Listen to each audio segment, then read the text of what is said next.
The Japanese tsunami and earthquake could affect the cost and availability of consumer electronics. Tech guru Marc Saltzman joins me live from Toronto. So, Marc, what is likely to happen? Well, keep in mind, some of the biggest tech companies are based in Japan. We're talking Sony, Panasonic, Toshiba, Sharp, Kyocera, Fujitsu, Nintendo, Sanyo, the list goes on and on. So what's likely to happen is there are going to be some major shipment delays, as predicted by a few market research firms, as well as inflatable costs in the short term. And keep in mind, it's not just Japanese companies here that are being affected. Even American tech companies like powerhouses like Apple or SanDisk, they order their parts often from Japan. 40% of all flash memory comes from Japan. So this is likely to have a domino effect around the world. So that means there are likely to be some shipping delays as well.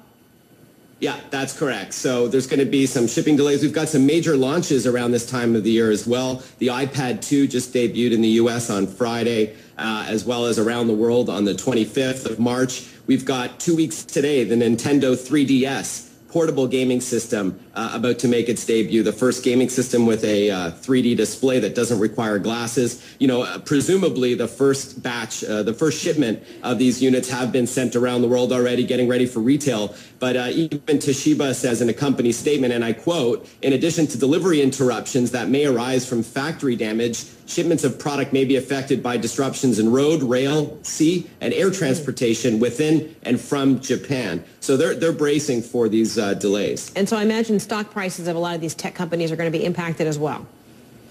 Yes, they already have. It hasn't been catastrophic, but we've already seen dips on Friday. Sony is down 2.4%. Kyocera slid 3%, and Panasonic dropped 1.77%. But keep in mind, and unfortunately, the worst, hopefully the worst is behind them in Japan, because the company is still, the country rather, is still bracing for aftershocks, as big as a 7 magnitude aftershock, as well as trying to contain, a nuclear meltdown. So let's hope and pray that the worst is behind them, and then it's upwards and onwards. But it's clear that investors are nervous, as reflected in the stock prices. Yeah, and of course, a lot of people, the last thing on their minds there is technology, the manufacturing, the shipping, etc. But we ask these questions because it does make a sizable potentially a sizable economic impact on a country that's already been suffering quite extensively over the past few years. Marc Saltzman, thanks so much. Appreciate that. Thanks, Frederica.